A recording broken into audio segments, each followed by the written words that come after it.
The humid air of Dagobah clung heavy, thick with the scent of swamp and decay. Deep within the gnarled roots and ancient growth, a sense of unease pulsed, a cold spot in the vibrant, breathing jungle. Luke Skywalker, young and impulsive, felt it. A peculiar stillness, a darkness that seemed to swallow the light. His X-Wing had crash-landed here, but this feeling wasn't about the broken ship. It was about something far older, far more unsettling. He stood before a gaping maw in the earth, a cave entrance shrouded by hanging vines and shadow, from which emanated a palpable sense of wrongness. As he hesitated, his master's spectral voice echoed in his mind. That place is strong with the dark side of the Force. A domain of evil it is. In you must go. Luke, ever ready for a challenge, armed himself, ignited his lightsaber, and started forward. But then a more familiar, comforting presence joined him, the translucent form of Obi-Wan Kenobi. Luke asked, "What's in there?" And Obi-Wan's reply, delivered with profound wisdom, was etched into the very fabric of Jedi philosophy. Only what you take with you. Think about that for a moment. Only what you take with you. It's a line that transcends the sci-fi fantasy of Star Wars and dives deep into the human condition.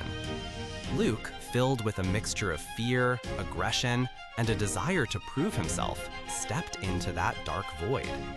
His lightsaber hummed, pushing back the oppressive gloom, but it was a light that served to illuminate his own inner turmoil rather than dispel an external threat. The cave on Dagobah isn't just a geological formation, it's a vergence in the Force, a place where the veil between the internal and external is thin.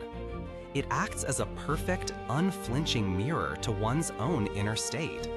What Luke encountered was not some external beast or Sith Lord waiting to strike, but a manifestation of his deepest fears and nascent aggression. A vision appeared before him, Darth Vader. Luke, without hesitation, attacked. He struck down the dark figure, severing its head. But as the helmet rolled across the damp earth, it cracked open, revealing not the scarred face of Anakin Skywalker, but the face of Luke Skywalker himself. Pause and consider the weight of that reveal. Luke had gone in seeking an enemy to conquer, an external threat to vanquish, armed with the very emotions that fuel the dark side, fear and aggression. And what the cave showed him was that the enemy wasn't out there at all. The potential for that darkness, for becoming Vader, lay within him. This is the central, profound lesson Obi-Wan was trying to impart. The dark side is not some external entity that infects you from without. It doesn't lurk in shadows, waiting to pounce like a monster. Rather, it is a path, a temptation, a corruption that arises from within oneself.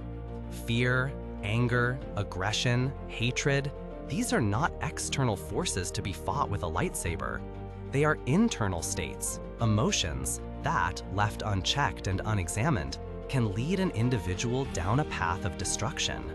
The Jedi way is not about suppressing these emotions entirely, but about understanding them, acknowledging their presence, and then choosing a different path. Yoda, who had spent decades meditating on these truths, would not have approached the cave with a weapon. He would have faced it with stillness, with introspection, seeking to understand the nature of the darkness within himself, and thus dissipating its power. Luke, however, was still a raw recruit, acting on instinct and emotion. The Dagobah cave experience is a metaphor for all our struggles. How often do we project our inner demons onto others, seeing them as external enemies?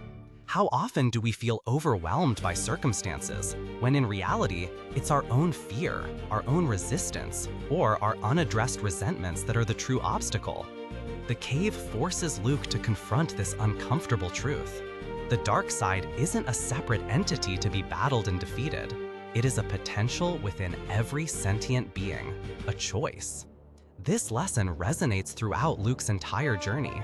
When he confronts Vader again, and later the Emperor Palpatine, he doesn't approach them with the same youthful aggression he showed in the cave. By Return of the Jedi, Luke has learned. He throws down his weapon, refusing to fight Palpatine, refusing to strike down his own father in hatred.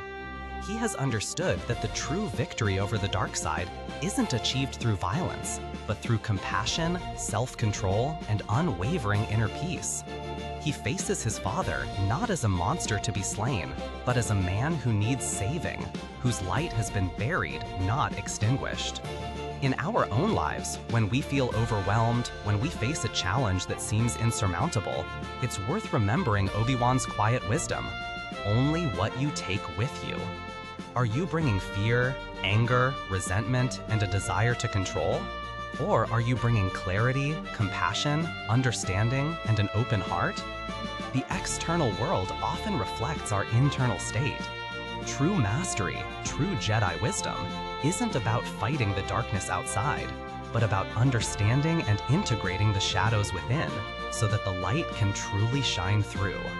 What inner dark side have you confronted, or are you currently confronting in your own life? We all have our Dagobah caves. Perhaps the greatest battles are never fought with a weapon, but within the quiet chambers of our own hearts and minds. If this reflection on the wisdom of Star Wars resonated with you, I invite you to share your thoughts in the comments below. How has this lesson of the internal struggle against darkness shaped your understanding of the Force, or even your own journey? If you enjoyed this thoughtful dive into cinematic philosophy, please consider liking this video and subscribing for more explorations into the stories that shape us.